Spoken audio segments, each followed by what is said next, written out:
तो guys circle के इस क्वेश्चन के अंदर हमारे को क्या गिवन है कि एक सर्कल है जहां पे हमारे पास दो टेंजेंट्स हैं एक्स वाई दिख रही होगी आपको और एक्स डैश वाई डैश दिख रही हैं। ये दोनों पैरेलल टेंजेंट्स हैं, ठीक है, पैरेलल टेंजेंट्स हैं मगर टेंजेंट्स हैं। क्लियर है? पहली चीज एक्स वाई और X Y Y dash equal नहीं हो सकती किसी भी केस में, क्योंकि वो क्या है, पैरेलल और सेम पॉइंट से ओरिजिनेट नहीं कर रही। पैरेलल होती तो शायद फिर भी इक्वल हो जाती, मगर सेम पॉइंट से ओरिजिनेट नहीं कर रही। एक ही तो केस है जहां पे दो टेंजेंट्स इक्वल हो सकती है एक दूसरे के साथ, वो क्या है कि उन टेंजेंट्स को क्या होना है, सेम पॉइंट से ओरिजिनेट करना है। क्लियर है? तो अब हमारे पास ये है और बेसिक सी चीज है, हमें कौन सा एंगल निकालना है, एंगल ए ओ बी हमें प्रूव करना है। एंगल ए ओ बी दिख रहा है, ए ओ बी हमें प्रूव करना है कि ये वाला पूरा एंगल हमारा क्या है, बेसिकली 90 डिग्री है। क्लियर है? तो अब शुरू करता हूं मैं।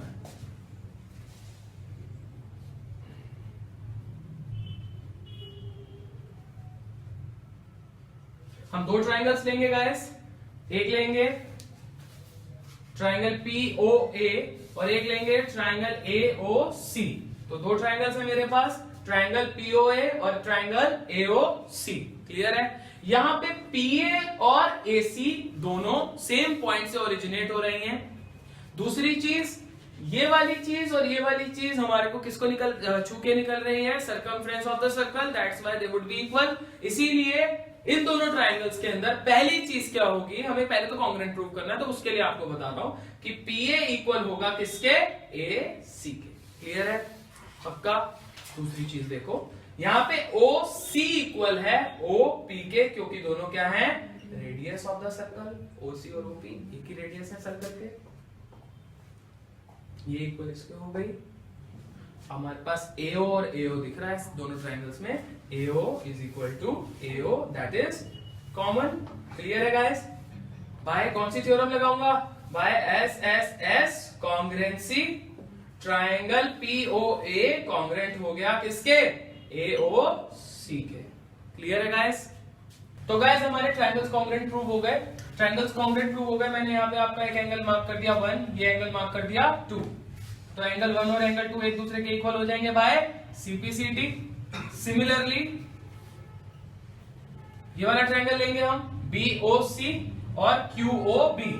In triangle BOC and triangle QOB, ठीक है, इनके अंदर भी एंगल 3 और एंगल 4 आपके क्या हो जाएंगे, इक्वल हो जाएंगे। तो angle 3 is equal to angle 4। Clear हो गया? तो हमारा कौन कौन से एंगल्स इक्वल है इस टाइम पे, एंगल 1 और 2, एंगल 3 और एंगल 4। क्लियर है? पक्का? अब एक और चीज आपको बताऊंगा यहां पे मैं, सिंस आपका एंगल OCA ये साइड इक्वल है, ये साइड इक्वल है, ये साइड इक्वल है, ये साइड इक्वल है, दोनों ट्रायंगल्स कॉन्ग्रुएंट थे, इसलिए सारी साइड्स इक्वल होंगी एक दूसरे की।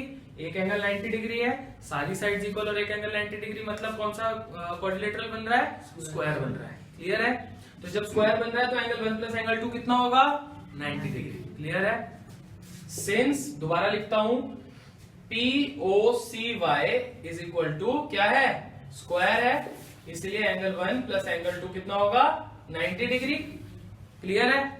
और हम क्या लेंगे, क्योंकि दोनों एंगल्स इक्वल है इसलिए ट्वाइस एंगल 2 कितना होगा, 90 डिग्री, और एंगल 2 कितना हो जाएगा, सिर्फ एंगल 2 कितना हो जाएगा, 45 डिग्री। पहली चीज। सिमिलरली, क्योंकि हमें पता है 3 और 4 भी सिमिलरली सेम चीज बनाएंगे, सिमिलरली एंगल 3 कितना हो जाएगा, 45 डिग्री, एंगल 2 प्लस एंगल 3 कितना हो जाएगा, 90 डिग्री, और 2 और 3 प्लस करेंगे तो क्या बन के आएगा, angle YOB is equal to 90 degree.